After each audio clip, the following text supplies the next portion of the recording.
idea for the series, I used to do workshops around the country for a company called Wild Goose. And they were a lot of hands-on activities that were kind of ooh and ah, cool stuff. And I went through a training for those workshops, and they would, I did them the way the other people did them at first. And I realized that they were just, the teachers were learning some stuff to do in the classroom, but they had no idea what was going on with the science. And so I started altering the workshops, and instead of just doing the fun activities, I would use those as a precursor to explain the science to them. And then I started asking the teachers, when I was doing these workshops, what if there were like a series of books that helped you, that were activity-based, that helped you understand basic science?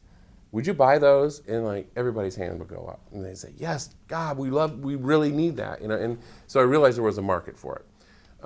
So I knew then that I wanted to write these kinds of books, and it was sort of the idea is like a Science for Dummies sort of series, but obviously you can't use that name, and I don't want to insult the teachers. But at the same time, I was looking at there was a book called From Book Idea to Bestseller. And it was how to get published, and said, well, one thing you have to do is come up with a title that is really catchy. And at the same time, there was this lady, I don't know how many people know about her these days, but the lady had almost no hair. Her name was Susan Powder, and she did this thing on fitness, and it's called Stop the Insanity. And she was like, stop the insanity, you've got to, get your life together. And so I went, stop faking it. That's what teachers are doing. And so that's how the title came about.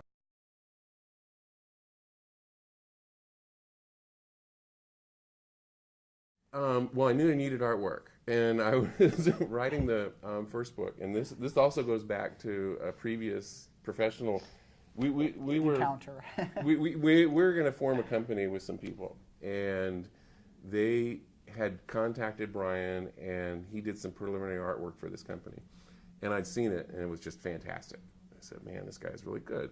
So when I came up with the idea for the book, and I knew I needed an artist, then I called my friend and said, who's the artist guy? Give me his phone number. And so I called Brian up, and I said, I'm writing this book. Do you want to illustrate it? Yeah. So I said, well, are you willing to do this? And he said, sure. And so he did all the illustrations for the first book. And I don't know if I was actually scanning pictures and sending them to you, or scanning sketches, Ben, or I might even been sending them by hand. I don't know. By regular mail. I think you were sending them by hand. Yeah, because he lived in Chicago. I live in Colorado. He lives in Chicago. And I never met the guy, but we talked on the phone, and he agreed to do the books. And so I just would give him sketches, and he'd come back with something that did not resemble what I thought I sent him, because my sketches were so bad. And we worked back and forth, and eventually he came up with all the illustrations for the first. I didn't pay him a dime, and I wasn't making a dime. And then it took, 5 years? Yeah. About 5 years before we found a publisher, and it was NSTA. Fortunately, it was really fortuitous, that we ended up here. And it was nice though, because when I had something to show people, it was fully illustrated, and so we kind of went from there. So as far as I'm concerned, the illustrations sell the books. Although I can't say, I'd have to give you more royalties. Well, then I want bigger cut. That's what you said before. But the writing is important too. The writing is more important than the illustrations, but the illustrations are good.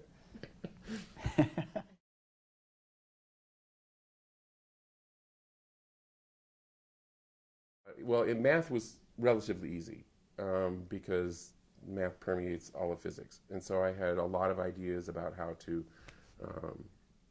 we ought to be teaching math, and what teachers needed to understand well enough in order to teach math well.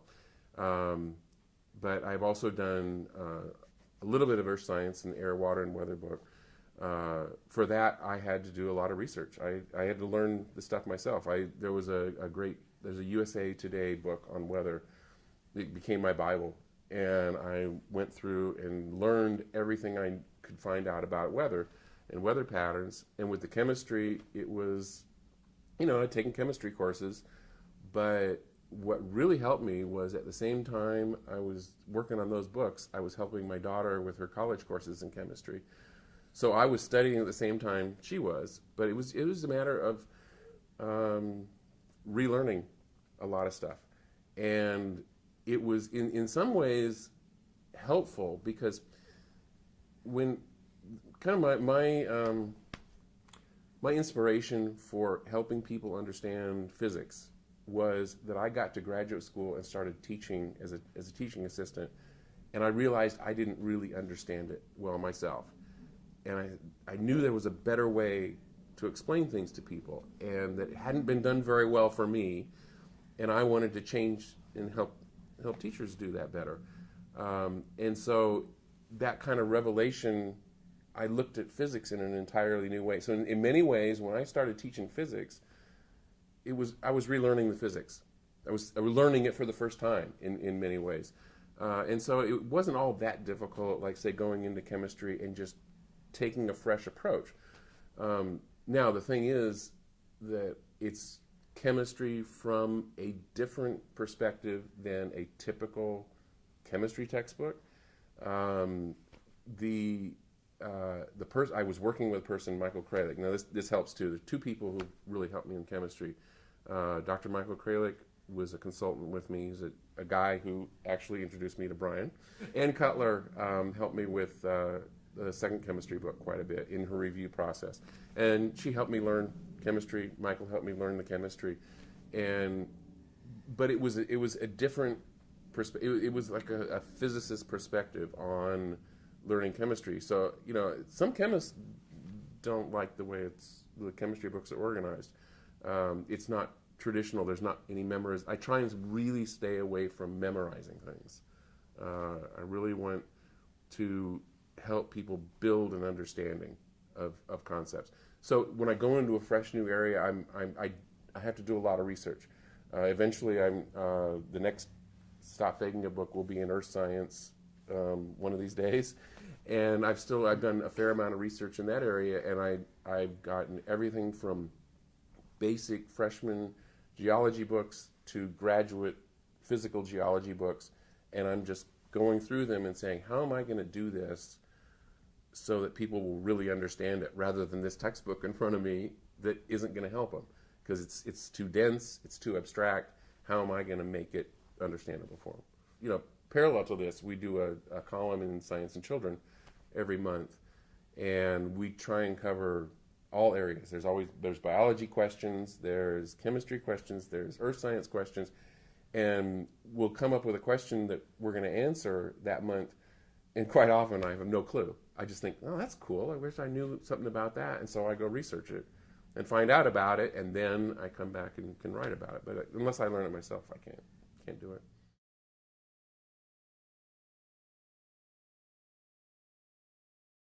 Yes, I've learned quite a bit.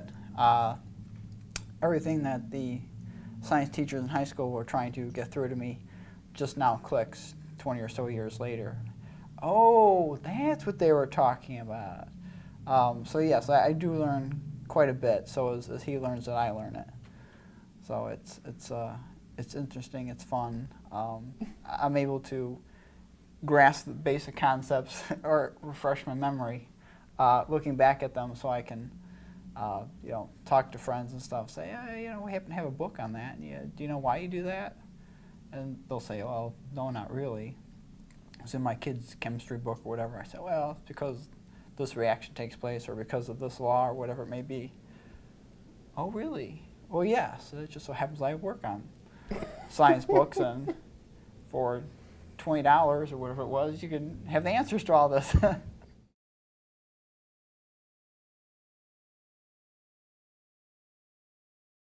What existed before I started writing these books, and still exists today, were sets of activities for the classroom.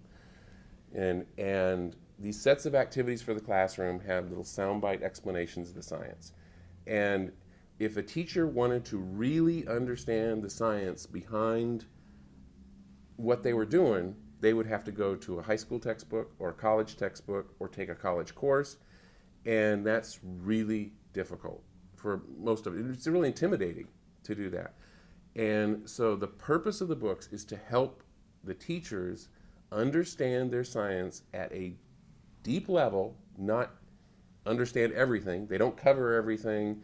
They're not textbooks. They're not complete in that sense. But what we do cover, we do it conceptually. There's not a ton of math. I use the math when necessary, but I try and make it. I call it deep understanding. That they're going to come out of this situation, and they're going to say, like Brian said, I get it. Oh my gosh, I finally get it. And I've had so many people come up to me after I do workshops or after they've used my books, and they say, oh my gosh, I finally understand this. And that's what I'm shooting for. And so certainly there's a lot of elementary teachers, just they haven't had the science background. It's not their fault. They don't get, in many states, at least in Colorado, if you go and take an undergraduate course in college, you get no credit on your pay scale for that. You have to take a graduate course. Well, they're not going to take a graduate course in physics. They're going to take a graduate course in education. They're not going to shore up their content. And so that they have very few places to turn. Plus, in high school, more and more teachers are teaching outside their subject area. You get a lot of people who have had maybe 1 or 2 courses in biology, or they're a biology major. Maybe they had a course in physics, maybe they didn't, and all of a sudden the principal comes and says, guess what? You're teaching physics next year. And they have no resource except they have to plunge into, and so my books help serve as a bridge for those people. You certainly wouldn't use my books, there's not the depth of content if you're going to teach a high school physics course, but to get that basic understanding before you tackle that other resource is good for them. But in general, I think primarily in terms of elementary and middle school teachers who just simply don't have the background, and they're faking it, and they know they're faking it. And so, in fact, NSTA was one of the few publishers. I shopped this to lots of publishers, lots of agents, and most of them would say, well, we can't use that title, because that's insulting. And NSTA was one of the few people who said, we love this title. It's perfect. And the teachers are not offended by it. They say, yeah, you know what? You're right. I've been faking it. And so they're really grateful for it. So anyway, the point is that they're books for the teachers to understand their science. Now, we're also starting to do a set of classroom activities to go along with the Stop Faking It books. And we have one on force and motion right now. And the next one's going to be on energy, and we're going to eventually try and do them with most of the books. But I think more importantly is providing the basic Stop Faking It books provide a resource that's missing for most teachers, which is it's good for them, but it's also why it took so long to get it published, because the publishers, they didn't see that as a need. They'd never done that kind of thing. And so the trade book publishers would say, well, this looks like an educational book. And the educational publishers would say, oh, it looks like a trade book. Or why don't you turn this into an activity book instead of what you're doing? And so, NSTA in their infinite wisdom, figured it out, so things have gone well.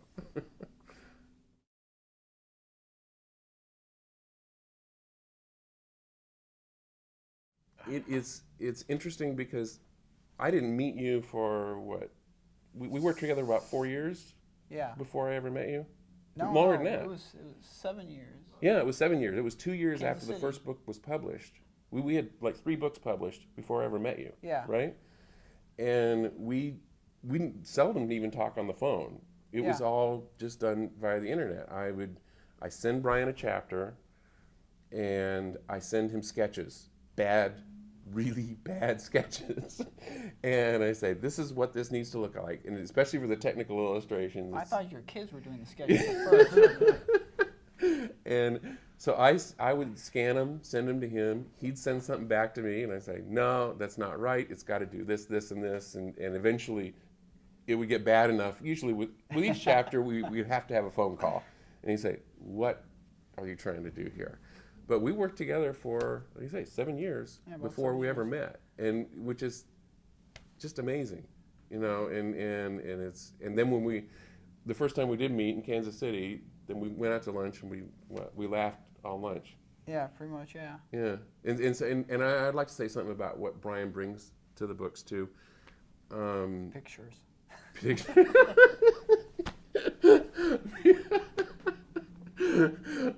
Besides that, we have similar senses of humor, which are really kind of off the wall, and he brings the kind of the technical illustrations he does really, really well, and then he puts in this decorative art. And it used to be I tried to give him ideas on that, and then I just stopped doing it because the ideas that he came back with were just so much better than anything I'd thought of. And every time I get in fact, the cover of the first book on Force in Motion, when he first sent that to me, I just started laughing. I said, this is perfect. This is just right. He's got the humor behind what I'm trying to do. And so most of the books have cartoons throughout them. And he'll send like 3 cartoons and we'll choose one. Yeah. And with other books, we're talking about, we've got to come up with a book of rejected cartoons. When I do the column, he comes up with like 4 or 5. And every one of them make me laugh. And I think, God, these are great. Some of them are totally inappropriate. Oh, yeah. You just have to draw them and send them. And he sends them off. And I say, no, they're going to reject this one, but I like it anyway. You know. So anyway, he's just really creative. And it's amazing how he takes, the other thing he does, and I should probably let you talk about this, is how you why don't you talk about how you come up with like the characters and the themes? Because once, I know he reads and understands the books because he comes back with some sort of thread that ties everything together. I try to. Yeah. Originally, he sends me chapter by chapter. And so I'll do the illustrations, but it's really hard to grasp what's going on through the entire book without having all the chapters there so I can read through it and say, oh, I can follow this now. Usually there's a chapter here, and a month or so later, I get another chapter. And I had to go back and refresh my memory. What was the first one about? So when he's able to send all the chapters at once, I can say, okay, here's a theme that's running through the whole book. So I can put stuff together and say, well, I can base all these cartoons or create a character and have it run throughout the book, so it's a little easier for people to follow. Yeah, and we talked earlier about him understanding the science. All you have to do is look at the cartoons and you know he understands the science because he gets the joke that is in, he gets the humor that, I try and write off the wall a little bit, but I also want to explain things well. And he comes up with the humor behind a concept. And it's great. So it's been great working with him. Drawing from the perspective of the teacher. Yeah. Doesn't quite grasp it. Yeah. So I'm actually drawing for you and the editors. This is what we're seeing. This is how we understand the concept. This is how inane it appears to us. Yes. And it's good when he doesn't understand something. I know I need to rewrite it. I didn't do a good enough job. But typical of that is like the cover of the math book with this person. Is it a kid that's on the bed? No, it was actually a friend of mine. A grown up. So she's like, under the covers are all these math monsters, that are creeping out to come and get her, and it's just perfectly captured. No, actually it's numbers and stuff, right? She's on the bed, and okay, I got it wrong. And there are a bunch of monsters behind her. And the thing that she's afraid of that's creeping from underneath the bed is math.